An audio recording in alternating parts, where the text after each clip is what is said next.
Sexualidad en tu propia voz.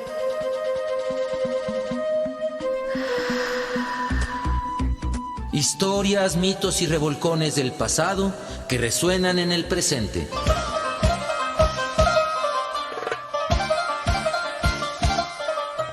Sexualidad en tu propia voz. Históricamente orgásmico.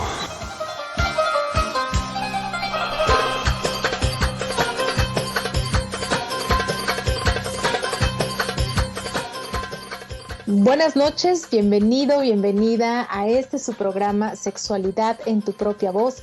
Como cada jueves, agradecemos su sintonía. Les saluda Edith Rojas en compañía todavía a la distancia de Juan Carlos Hernández Meijueiro.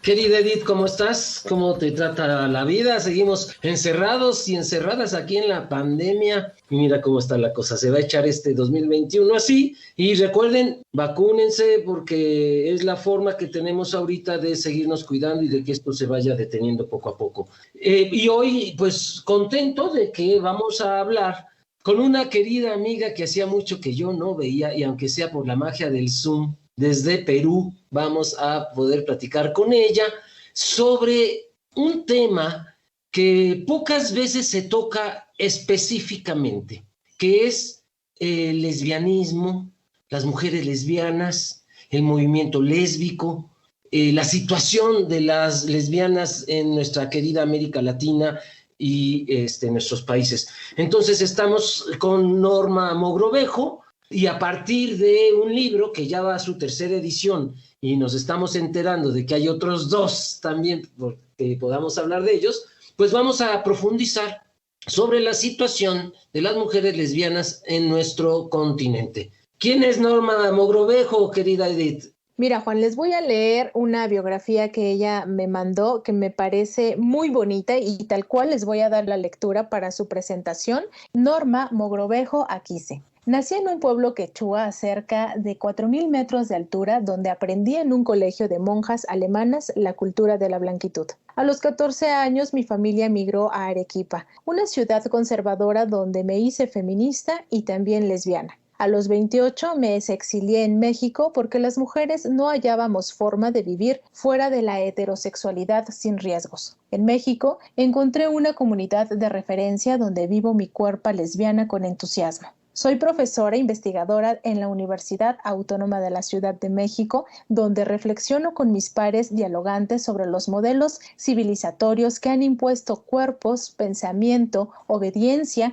y las formas de construir comunidades estratégicas fuera del mandato Estado, nación, heterosexualidad, clase, raza. He publicado algunos libros sobre el movimiento lésbico del Abya Yala, un amor que se atrevió a decir su nombre, la lucha de las lesbianas y su relación con el movimiento homosexual y feminista en América Latina, y Desobedientes, experiencias y reflexiones sobre poliamor, relaciones abiertas y sexo casual entre lesbianas latinoamericanas, entre otros. Muy buenas noches, Norma. Bienvenida a Sexualidad en tu propia voz. Muy buenas noches. Estoy muy contenta de la invitación que me han hecho. Muchas gracias. Agradezco estar en este programa. Pues querida Norma, en un minuto dinos cuál es la situación de las lesbianas en América Latina, temas que profundizaremos volviendo del corte.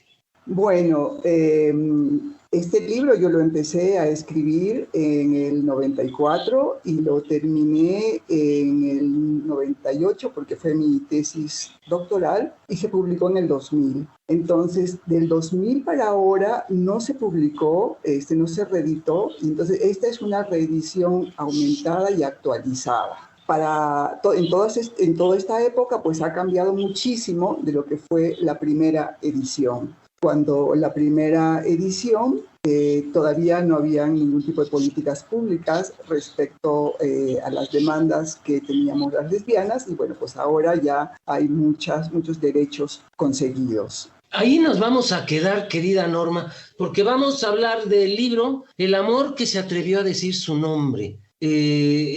Una redacción de Norma Mogrovejo sobre, pues ya vimos, en 20 años, más de 20 años, Norma, del 2014 para acá ya son 6 más, 26 años iniciaste la reflexión sobre las lesbianas en América Latina y ahora dices ya hay derechos que se han conseguido. Vamos a volver sobre estos temas, cómo ha cambiado en estos 26 años la situación de las lesbianas en América Latina.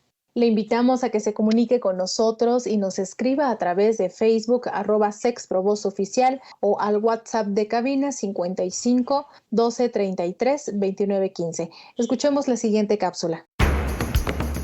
¿Sabías que El libro Un amor que se atrevió a decir su nombre está por cumplir 21 años desde su publicación?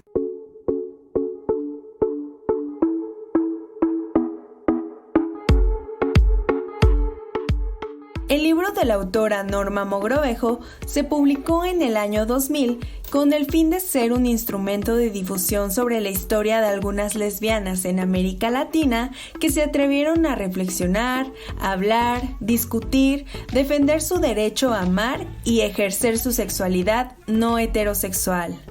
El nombre del libro proviene del título de un programa televisivo que entrevistó a lesbianas y homosexuales activistas y que dio una imagen transformadora y positiva de ellos. El libro también busca reflexionar sobre el debate teórico, los elementos ideológicos, las categorías que analizan el lesbianismo y las lesbianas como actoras sociales. La obra abarca la historia de los grupos o colectivos que han formado las lesbianas en su proceso de salida del closet, su coordinación entre ellas o con sus otros como las feministas, los homosexuales, la sociedad civil, el Estado y la represión. También habla sobre encuentros, marchas, situaciones conflictivas y de ruptura, pero también de triunfo. A su vez, Un amor que se atrevió a decir su nombre hace un recorrido histórico por el movimiento lésbico con testimonios de muchas actoras sociales quienes desde su viva voz narran su historia.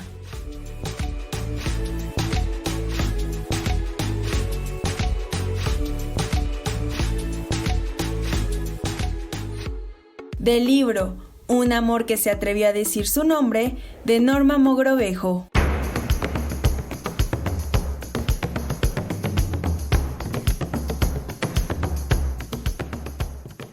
Acabamos de escuchar una breve síntesis de lo que trata este libro de Norma Mogrovejo, que se titula Un amor que se atrevió a decir su nombre, la lucha de las lesbianas y su relación con el movimiento homosexual y feminista en América Latina. Pero ¿quién mejor que la propia autora para contarnos sobre la historia de este libro que escribió, en qué momento y pues la mirada que actualmente ella tiene para entender este tema del lesbianismo aquí en México, y no solo en México, sino a nivel Latinoamérica? ¿Y qué te parece, Norma, si comenzamos platicándonos a qué respondió el libro? Es decir, ¿cuál es la situación que el libro quiere dar solución social? ¿Cuál es la situación de las mujeres lesbianas en América Latina? ¿Por qué surgió el libro? Me parece importante empezar por ahí. El libro fue mi tesis de doctorado de estudios latinoamericanos en la Facultad de Filosofía y Letras de la UNAM.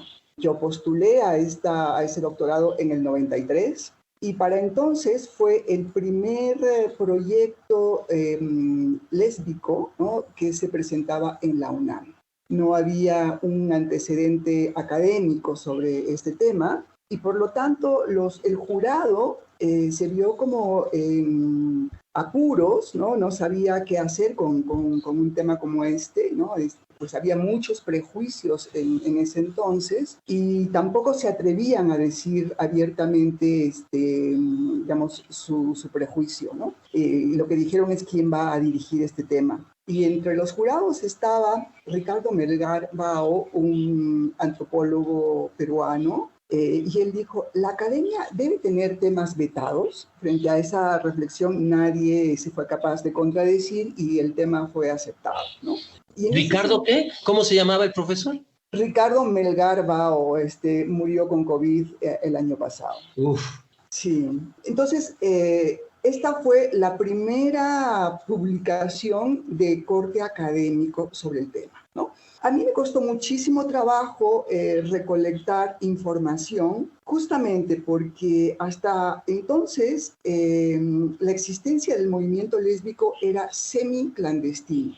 Si bien las lesbianas ya se habían empezado a organizar desde 1977 con el primer grupo de Lesbos, ¿no? Y quizás un poco antes con FAR y Sexpol, pero no específicamente como un grupo lésbico, sino lesbianas en grupos homosexuales. Ellas mantenían siempre un perfil bajo, un estatus dentro del closet, no aparecían abiertamente, ¿no? Muchas se acercaban al movimiento en realidad por una necesidad de socialización. En el espacio político encontraban un espacio social y quizás ese era el principal motivo, ¿no? Y también la necesidad de encontrar, pues, relaciones afectivas, porque el mundo heterosexual, pues, encuentran relaciones amorosas y afectivas en cualquier lugar, en cualquier café, en cualquier fiesta, y en ese entonces no habían espacios para interactuar entre lesbianas, ¿no? Habían algunos espacios gays, y bueno, pues a las lesbianas mucho no les gusta tampoco los espacios gays, ¿no? Hay otra dinámica relacional, y estos espacios políticos se convertían en espacios sociales, ¿no? ¿Cuál era la realidad de ellas en sus casas? Dibújanos un poquito qué vive una chica cuando descubre ser lesbiana en un ambiente lesbofóbico. Si es diferente a si cuando es hombre gay, ¿qué pasaba? ¿Por qué estas chicas necesitaban el espacio político para socializar y encontrar relaciones afectivas y no en el mundo de donde venían? ¿Cuál es la realidad dentro de las casas cuando una lesbiana sale del closet? En principio, se espera de toda mujer, ¿no?, que tenga un matrimonio temprano, que no se quede para vestir santos ni se quede mucho tiempo en espera. Y esta es una presión social muy fuerte que empieza como a los 20 años con cualquier mujer. Cuando te casas, cuando te casas, cuando te casas, cuando te casas. Y si ya están viendo que no se va a casar, por lo menos tiene un hijo. Y entonces, pues, la presión social respecto a la heterosexualidad obligatoria es sumamente fuerte, ¿no? Si no eres muy femenina, si no tienes amigos hombres, si no tienes novios, si tienes puras mujeres en tu entorno o eres muy solitaria, ¿no? Entonces empieza como muchísimo conflicto dentro de casa, hay una presión social, muchas tienen que aparentar, o por lo menos en aquella época, ¿no?, era mucho más aparentar tener un novio para que las dejaran de molestar en casa, ¿no? Aparentar, entre comillas, ser normales, ¿no?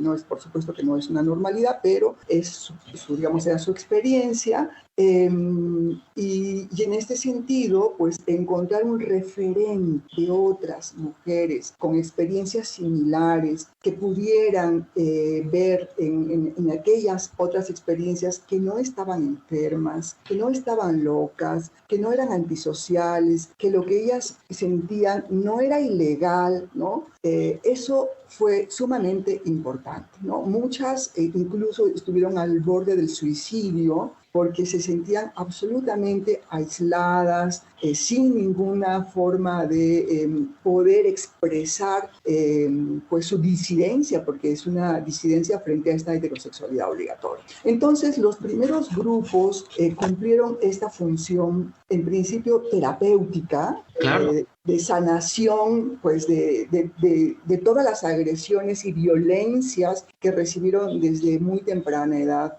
estas mujeres. En ese sentido, ¿tú visualizas alguna diferencia entre un chico gay que crezca en Perú o en México que si es lesbiana? ¿Hay diferencia? Hay diferencia, no es, la experiencia no es similar, ¿no? El bullying, digamos, el acoso también puede ser muy fuerte para los hombres porque el deber frente a la masculinidad es muy importante. En cierto sentido, las mujeres pueden pasar un poco más dentro del closet, pero el tema del incilio, es decir, del silencio, de mantenerte en el silencio, también es una cárcel y que en algún momento puede explotar como una olla de presión. Sí, y sobre todo, Juan Carlos y Norma, porque primero eres mujer y con una preferencia sexual distinta, ¿no?, a la normal. Uh-huh. Norma, yo te quiero preguntar, de tu primera edición que se publicó en el año 2001, ¿en esa primera edición también recopilas testimonios de chicas lesbianas o solamente es en esta tercera edición donde tú empiezas a meter estas historias de vida? Uh-huh. La primera edición salió en el 2000, ¿no?, con Plaza y Valdés, y sacaron una segunda edición versión mucho más corta en el 2001. Pues como era mi tesis doctoral, en la investigación básica, digamos, de 7 países de América Latina, se hizo en este periodo del 2004 al 2008, en que se presenta la tesis ya en el examen, ¿no? En toda esa época yo me dediqué a hacer entrevistas, entrevisté a más de 40 personas de toda América Latina, un poco pues recogiendo la genealogía de esta historia de lesbianas que iniciaron este proceso de organización política. Esto es muy importante porque entonces pues las lesbianas no aparecemos en ningún libro de historia, el tema lésbico no es parte de la historia oficial, esto no va a aparecer en... Mira, es impresionante, querida Norma, estaba yo en una librería en Estados Unidos buscando un libro sobre historia del lesbianismo en español y no hay, no había en ese entonces. Pues cuando yo estuve haciendo esta investigación, pues no había libros, ninguna bibliografía en ninguna biblioteca, ni siquiera en los centros de documentación de estudios de las mujeres. O sea, ni en el Colegio de México, ni en la UNAM. Estaba la revista FEM, que tenía un par de articulitos. Y eso era todo. Lo demás han sido los panfletos, los pronunciamientos, los escritos que han hecho las activistas, ¿no? Las revistas que sacaban pues, internamente en los grupos, que intentaban difundir. Esa es la bibliografía que yo he encontrado, es decir, las fuentes directas, ¿no? Entonces tuve que irme a hacer una suerte de etnografía de este mundo. Oye, Norma, pese a que tú en tu libro mencionas que México es uno de los países con mayor activismo a nivel de América Latina, hablando de movimientos lésbicos, ¿no? Así es, México tiene una tradición pues bastante amplia sobre el movimiento lésbico homosexual o de la diversidad, de la disidencia sexual. La primera marcha es en 1971, es algo que nos registró Pepe Covarrubias, que fue una marcha en apoyo, digamos, en protesta contra la guerra de Vietnam, ¿no? Y ahí salió un pequeño contingente de homosexuales. Ese es el primer registro de una marcha pública que tenemos, en el 71.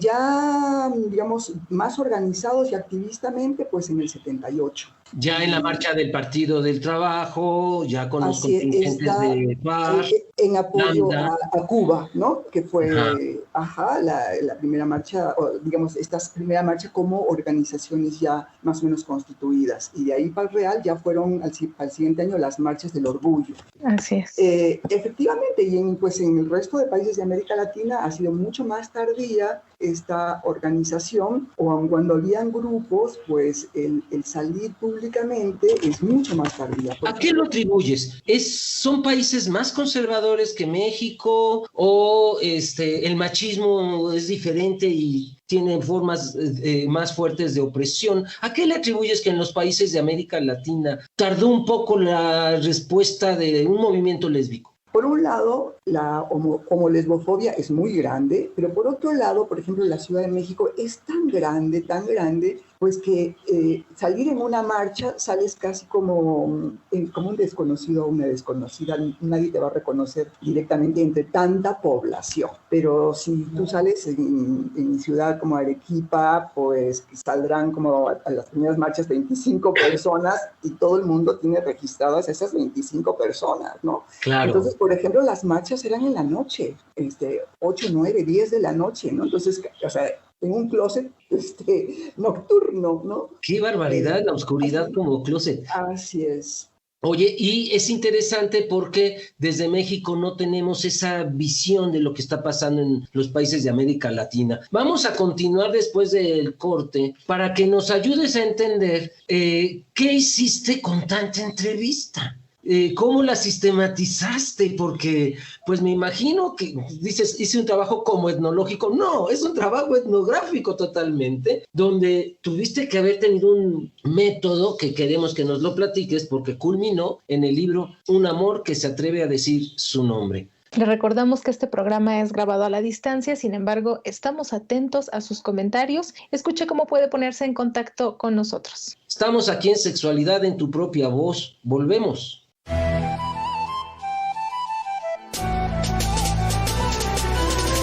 Te invitamos a participar a través de las redes sociales. Facebook, Sex Pro Voz Oficial. Instagram, Sex Pro Voz.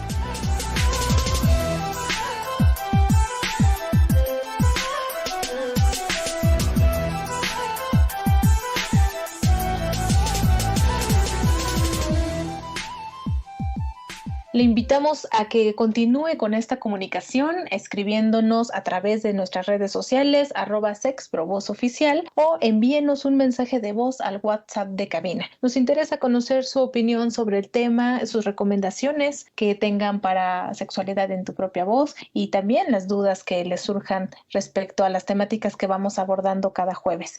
Ahora es momento de dar lectura a los comentarios que nos hicieron llegar del programa pasado, el cual dedicamos al Día Internacional del Orgasmo Femenino. Tuvimos como invitada a la sexóloga Nancy García y en esta ocasión a través de Facebook, Andreas Bitt. Ella comenta las publicaciones de nuestra página, así que te mandamos saludos, Andreas Bitt. También Víctor Hugo Flores Ramírez nos dice: es genial. Leonor Cayetano, bendiciones para todos los que hacen posible el programa. Muchas gracias. Y nuestra querida invitada, sexóloga Nancy Caracoles, así es como se hace llamar en las redes sociales, ella nos dice: muchas gracias por la invitación, la pasé súper bien. Abrazos. Gracias a ti, Nancy Caracoles, por haber participado en nuestro programa. Esperamos tenerte muy pronto en otra entrevista. Soledad Herrera. Juan Carlos, ¿cómo se llama ese poema de Rosa María? Soledad Herrera, gracias por preguntar, y el poema que se leyó en la emisión pasada, bueno, parte del poema porque no pudimos darle lectura completa, se llama Poema para la Vulva y la autora es Rosa María Rofiel. Puedes buscarlo en internet, es muy fácil de encontrarlo.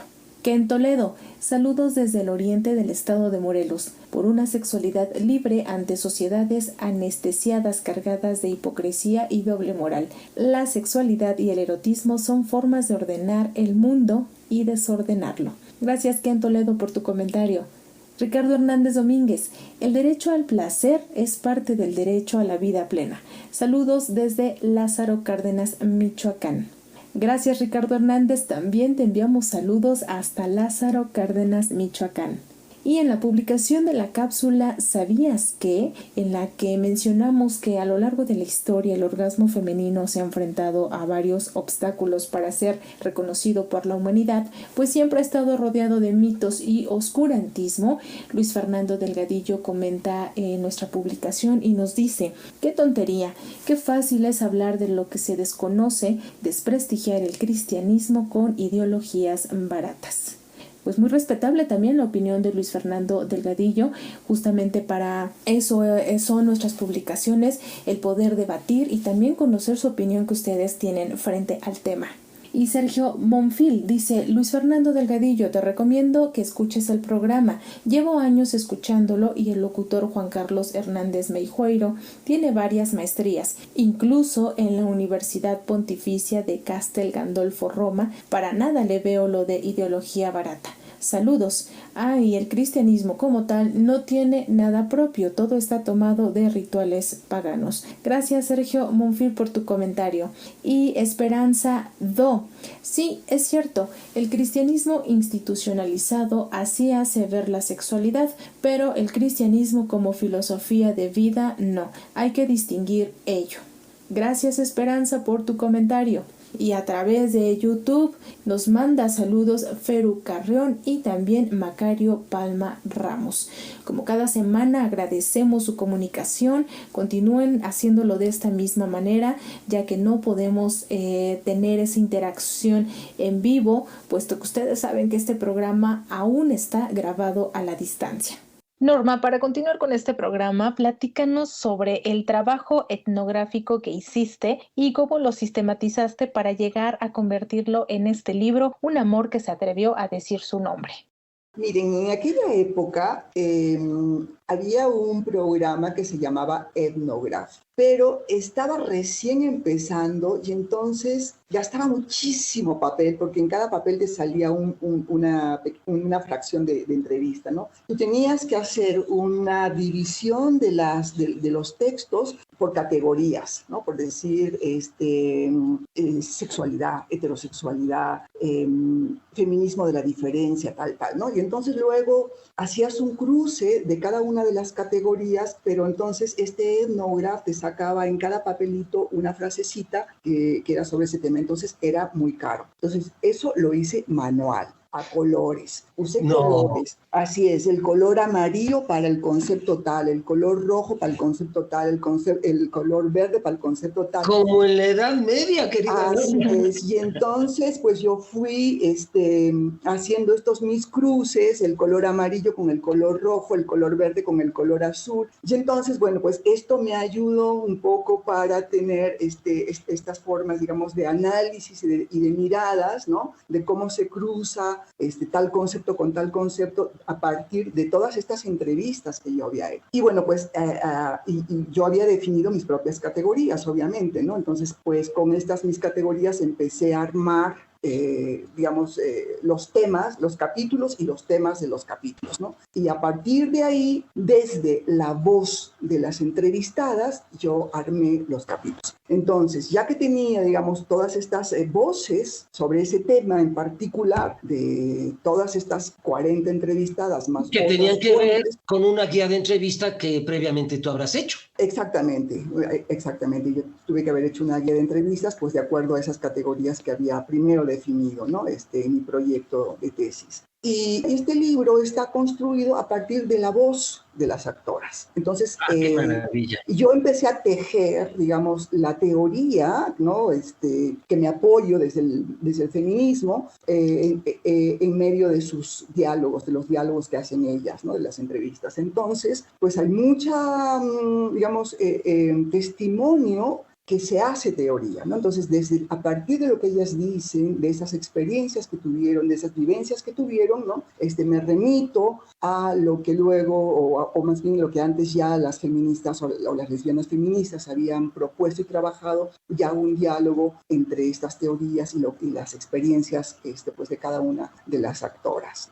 Es muy interesante esta parte que mencionas, porque el entretejer la teoría, yo creo que qué bueno que la realidad siempre será más grande que nuestras teorías, porque aquí a ti lo que te permitió ir abordando la teoría fue que ellas lo iban mencionando por los temas que tú las fuiste preguntando. Eso a ti te generó pues un montón de ideas que te permitieron engancharlo con este concepto de tal libro, con este concepto de tal autora, ¿no? Y permite el libro, entonces, darle un trabajo más acabado a las lectoras, ¿no? A los lectores. Así es, pero además tiene esta, digamos, perspectiva fundamental feminista de lo personal a lo político. Claro. Porque ellas van contando sus experiencias personales, ¿no? Estas relaciones con la familia, con el trabajo, con la escuela, en la organización, sus relaciones amorosas, las formas en cómo se organizaban y cómo los enamoramientos potenciaban la organización, las rupturas de los amores, pues hacían un quiebre en la relación, en la organización. La organización se dividía de acuerdo, digamos, a estas rupturas amorosas, ¿no? Y es un tema que también es tabú, ¿no? Es tabú porque lo político aparece solamente como un ámbito de lo público, de lo que está en relación al poder político. Ajá. Y aquí lo político, pues, parte desde estas experiencias personales, digamos, incluso emocionales, ¿no? Lo que llamamos íntimas, la política de las emociones, ¿no? Y que ya ahora hay toda una teoría sobre el amor, ya escrito de muchas formas, ¿no? En ese momento no existía ninguna teoría toda, bueno, habrían cosas sobre el amor, pero digamos una teoría coherente sobre esta propuesta no la había, y de alguna manera esta es la primera propuesta que da lugar a pensar en esta relación entre el amor y la política. ¿no? Cómo el amor está absolutamente ligado con el ámbito de la política. En los partidos políticos, en cualquier lugar pasa esto, pero esto es parte de lo íntimo y lo privado que no se dice, ¿no? Y no se habla, y no se habla, civilizado, y no así, existe entonces. así Entonces es. no hay ligues en el partido, no hay ligues en la asociación, no hay rompimientos amorosos y no hay acostones, todo eso se invisibiliza. Y qué interesante que tú, poniéndolo sobre la mesa, nos dices, oigan, tenemos que hablar de esto porque esto llega a impactar en lo político. Así es, y es parte digamos, de lo cotidiano, ¿no? De la vida cotidiana, de la organización cotidiana, de la política. Norma, y tan cotidiano que pues una pregunta muy simple, o bueno, simple para mí, pero no sé a ti, ¿cómo te llegó esa idea o cómo decidiste titular así el libro, Un amor que se atrevió a decir su nombre? ¿A qué da respuesta esta situación del libro? ¿Tú cómo defines el titularlo así? ¿Por qué? En aquel momento, el tema del amor era como una suerte de reivindicación del movimiento, ¿no? El movimiento buscaba visibilizar la legitimidad de las relaciones amorosas como una suerte de aceptación social, ¿no? De la búsqueda de la legitimación, digamos, del ser diferente, del amor diferente. Este era como un punto que estaba como muy en la inflexión del discurso político, ¿no?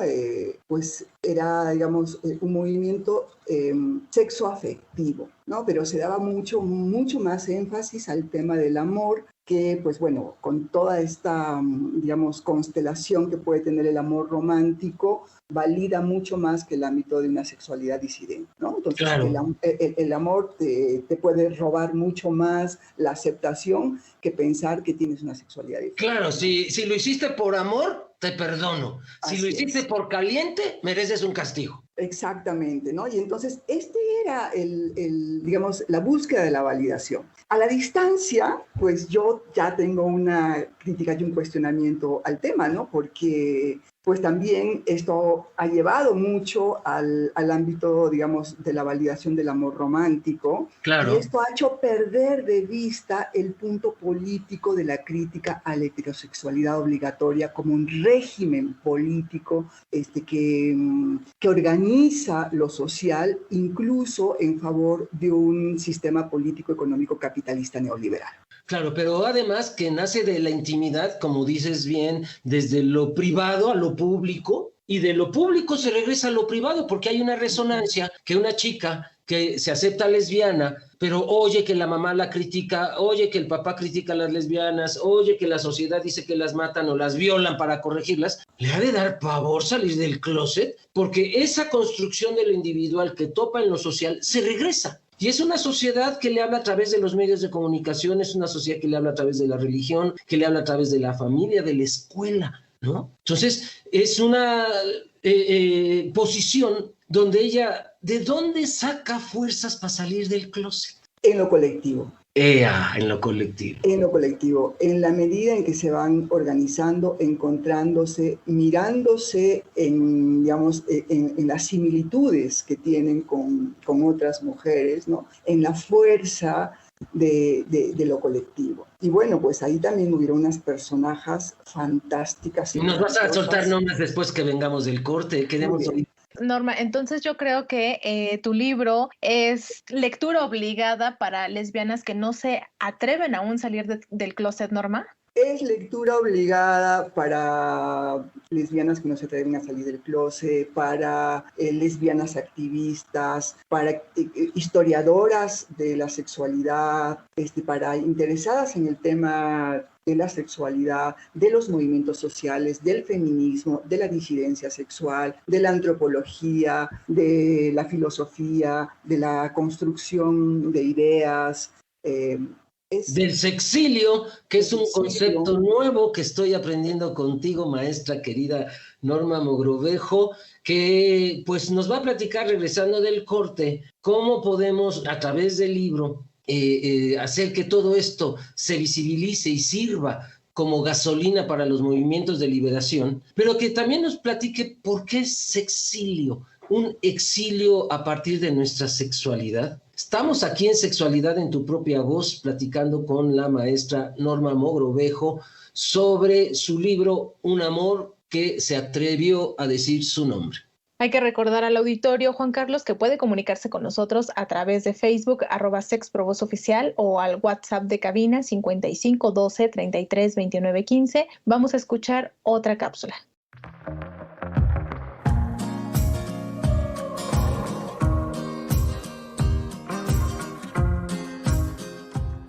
El movimiento lésbico homosexual en América Latina tiene una larga historia.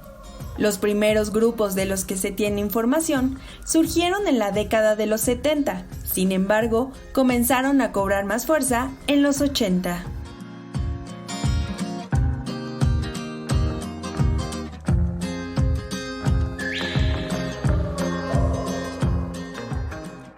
En Buenos Aires, Argentina, por ejemplo, el primer intento de organización del que se tiene registro es el grupo Nuestro Mundo en 1969.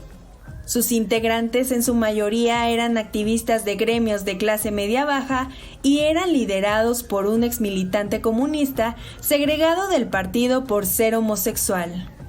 El grupo se dedicó durante 2 años a bombardear las redacciones de los medios porteños con boletines que pregonaban la liberación homosexual.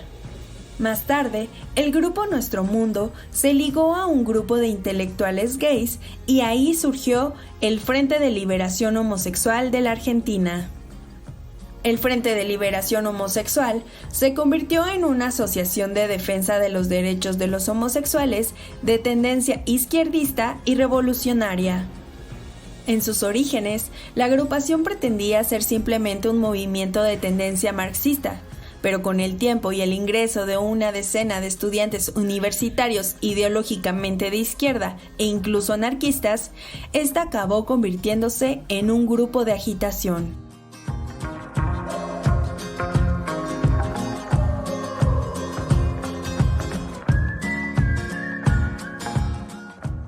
Del libro Un amor que se atrevió a decir su nombre, de Norma Mogrovejo.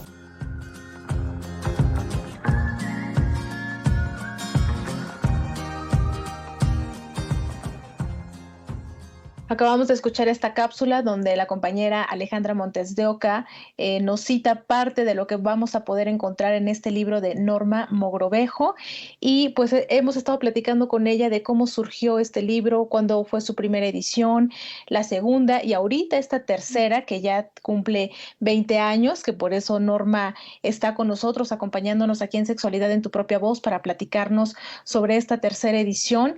Y pues queremos conocer, ¿no?, cuál ha sido el impacto de estas 3 ediciones del libro y si ha ayudado a la comunidad lésbica, Norma. Mira, pues este libro, digamos, ha estado agotado durante 20 años y era difícil encontrar. Muchas colegas, amigas y desconocidas me escribían y me decían: Norma, me han robado tu libro de mi escritorio, ¿cómo lo consigo?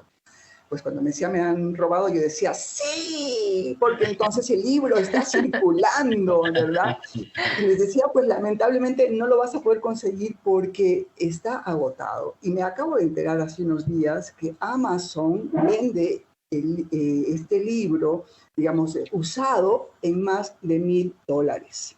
¿Qué tal? Me quedé pero sorprendidísima, porque entonces cómo el neoliberalismo hace uso de las producciones disidentes, ¿no?, en favor, pues, de la economía de unos pocos. Sí, eso seguro que sabrán montarse en todo lo que venga de izquierda, derecha o centro para hacer dinero. Así es. Entonces, esta nueva edición que sale con la editorial Lesbos, pues hemos tratado de que sea al más bajo costo posible para la banda, ¿no? Entonces, pues de venta directa va a estar a 250 pesos. Es un libro bastante grueso, ¿no? Más de 350 páginas. Y también va a salir pronto una otra edición en la editorial Westfalia, es una editorial gringa que también ya me había publicado los dos anteriores libros en tercera y cuarta edición. Entonces va a tener, yo creo que bastante difusión, de tal manera que el neoliberalismo no podrá montarse en el trabajo ajeno de esta naturaleza. Y bueno, pues lo que yo quiero destacar es que este movimiento, ¿no?, que este libro recoge justamente la experiencia, la historización de estas guerreras, heroínas lesbianas, que le dieron una mística profunda a esta forma de organización, como Jean María Castro. Ay, la Jean María Castro, claro. Luz María Medina. María. Y muchas otras, digamos, líderes de este movimiento, ¿no?, que le dieron la vida a este movimiento, pero además le dieron una perspectiva absolutamente revolucionaria, transgresora, anticapitalista, antineoliberal, anticolonial. Entonces, sobre todo, este libro rescata la experiencia pues de este lesbofeminismo autónomo, no institucional, crítica digamos, a la institucionalización del heterofeminismo, y que desde esta posición absolutamente crítica y cuestionadora, pues construyeron una corriente de pensamiento filosófica y de acción política, ¿no? Y bueno, pues digamos, la segunda parte del libro, que ya es digamos, una actualización, pues da cuenta de los derechos logrados en términos ya más institucionales, pero aún así hay corrientes todavía anarquistas, autónomas, ¿no?, que siguen planteando un pensamiento, una necesidad de una construcción civilizatoria, decolonial, fuera del Estado-nación colonial, ¿no? Y entonces, pues, en ese sentido, el movimiento lésbico es uno de las corrientes del feminismo más críticas y más cuestionadoras de los feminismos. El heterofeminismo, dijiste. Es decir, ¿se ha hecho algún tipo de discusión dentro del movimiento feminista sobre el lesbianismo? En esta historia que recoge este libro, pues a principios, digamos en los 80s, ¿no?, el lesbofeminismo hizo una crítica muy profunda a la agenda construida por el heterofeminismo. Entonces, toda su agenda estaba construida desde una visión absolutamente heterosexual, ¿no? Maternidad libre y voluntaria pensada en madres heterosexuales,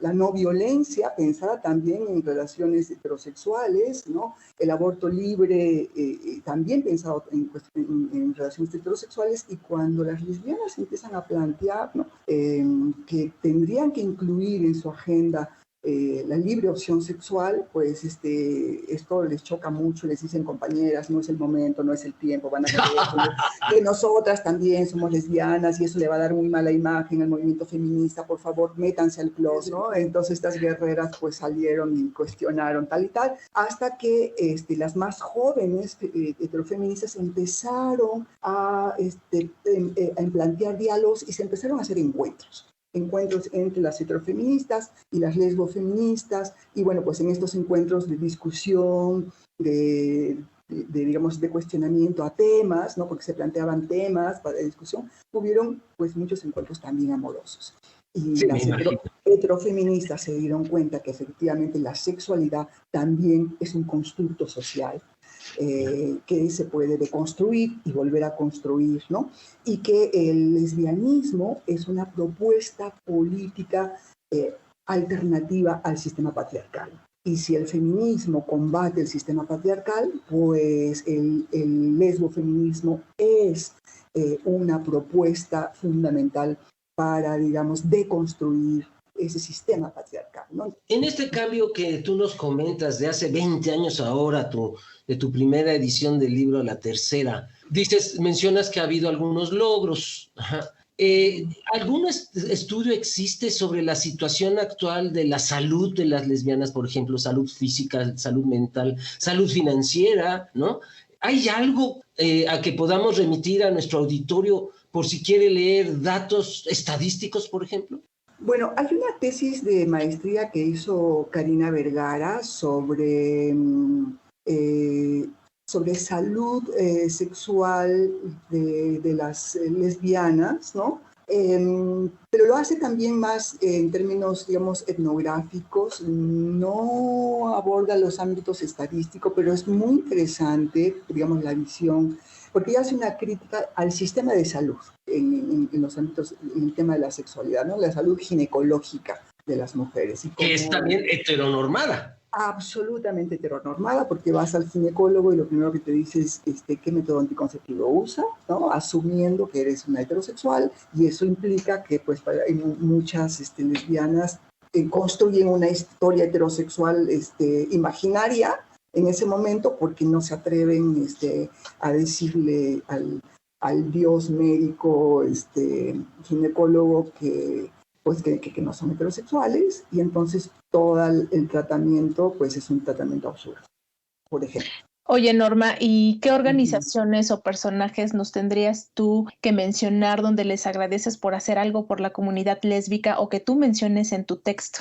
Bueno, pues todos los grupos, o sea, digamos, en términos de acción colectiva, de acción política, está el grupo Lesbos, OICABET, Lesbianas Socialistas, Seminario Marxista Feminista de Lesbianas Socialistas, Lesbianas Zapatistas, Lesbos, Telemanita, el Archivo Histórico Lésbico. Bueno, hay una infinidad de grupos de lesbianas en esta historia, desde los 70s para aquí, ¿no? Que están registradas en esta... ¿Y qué país de los que tú conoces en América Latina tiene el mayor rezago en la lucha lésbica en nuestro continente? Bueno, no he estudiado todos los países de América Latina, pero podría decir, por ejemplo, pues que Cuba no ha podido tener una organización lésbica debido justamente a las formas tan institucionales de asumir la problemática, ¿no? O sea, en cuanto se dieron cuenta que el VIH era una problemática y que eso pues implicaba una comunidad particular que no era heterosexual, el Estado abre una institución dedicada al tema de la sexualidad, ¿no? Y el Estado se dedica a eso, entonces no permite pues una generación espontánea de organización comunitaria, ¿no? De redes comunitarias, que no sea desde esta visión pues tan paternal del Estado, ¿no? Entonces la presencia del Estado tiene que estar en todo, y entonces pues como de experiencias de la sociedad civil y de movimientos sociales, pues está casi en todos los países, aunque sea de manera clandestina, hay formas de organización, aunque sea de colectivas, de amigas, ¿no? A lo mejor en Cuba las hay así como muy del closet que no se llegan incluso a saber, pues esto, pero casi todos los países tienen algunas formas de organización. ¿Qué nos falta, Norma, para ir construyendo una sociedad menos lesbofóbica, para ir construyendo una sociedad más equitativa dentro de la diversidad? Desde tu visión, ¿qué nos hace falta a nuestros países? ¿Qué necesitamos hacer o cambiar? Pues una educación sexual laica, ¿no? Absolutamente, digamos, abierta desde los primeros años educativos, una mayor difusión de parte de los organismos de la sociedad civil sobre este tema, o sea, que tampoco dejarle solamente al Estado, porque el Estado puede tener una visión también sesgada sobre este tema, ¿no? Entonces, pues en ese sentido me parece que hay un deber y una obligación de la sociedad civil, ¿no? De asumir desde lo común este tema. Más programas de radio, más boletines, más fanzines, más organización, mayor visibilidad. Mayor visibilidad, es correcto. Es decir, las lesbianas existimos, las lesbianas estamos aquí, tenemos derecho, y también decíamos, pagamos impuestos, construimos nuestros países. Entonces sí es muy importante rescatar estos grandes cerebros y grandes personajes que construyen nuestra sociedad y que son disidentes en su sexualidad entre mujeres, es decir, que han construido una identidad sexual entre mujeres que hoy le llamamos lesbianismo y que ha ido cambiando a lo largo de la historia y que hoy tenemos nuestros logros. Para terminar, querida Norma, ¿cómo cerrarías el programa? Permíteme, Juan, primero decirle a Norma que obviamente sí es un texto que nos documenta para quienes estemos interesados en el movimiento lésbico. Y antes de que nos diga su reflexión, Norma, por favor repítenos cómo podemos adquirir el libro, Norma. Bueno, el libro está a la venta con la editorial Lesbos, que la pueden encontrar tanto en Facebook o en Instagram, ¿no? O también me pueden escribir a mi Facebook, Norma Mogrovejo, y también decirles que tengo un blog que se llama Norma Mogrovejo Blogspot, donde yo cuelgo todos mis artículos y ensayos que también pueden acceder de manera gratuita a esta producción. En cualquiera de estos dos espacios, Lesbos o Norma Mogrovejo, se pueden adquirir estos libros. Y ya luego estaremos comunicando en qué librerías se van a colocar. Y pues yo les agradezco muchísimo esta cobertura que están haciendo. Muchísimas gracias, querida Norma Mogrovejo. Ya estaremos contigo platicando sobre los otros libros que has publicado. Por lo pronto, muchas gracias por darnos una visión sobre el lesbianismo en América Latina y en México, sobre una forma de que un amor se atreve a decir su nombre en vez de guardarlo en el closet. Gracias, Norma. Gracias a ustedes, y el tema fundamental más que el amor es la heterosexualidad obligatoria, ¿no? La lucha en contra de este régimen político, o sea, que no es una opción sexual, no es una opción amorosa, es una lucha contra un régimen que nos obliga a tener una forma muy particular de relación social, pero que además tiene una materialidad que implica el trabajo doméstico gratuito de las mujeres en el encierro del mundo doméstico, en el sostenimiento de esa heterosexualidad obligatoria, y contra ese régimen estamos. Muchísimas gracias, Norma Mogrovejo. Por favor, los invitamos a que consulten nuestra página de Facebook, @sexprovozoficial, para que ustedes ahí encuentren la manera de cómo pueden obtener el libro, y también vamos a estar publicando las redes sociales de la invitada Norma Mogrovejo. Les agradecemos que nos haya acompañado en esta emisión. Si usted nos sintonizó un poquito tarde o quiere volver a escuchar el programa o compartirlo con alguien más, mañana ya estará disponible este podcast en el sitio de descarga www.e-medioradio.edu.mx, o en iVoox nos encuentra como Sexualidad en tu propia voz. Estuvo con ustedes Edith Rojas y Juan Carlos Hernández Meijueiro. Nos escuchamos la próxima semana.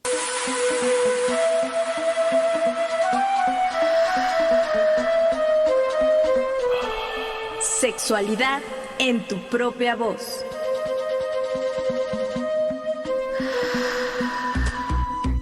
Historias, mitos y revolcones del pasado que resuenan en el presente.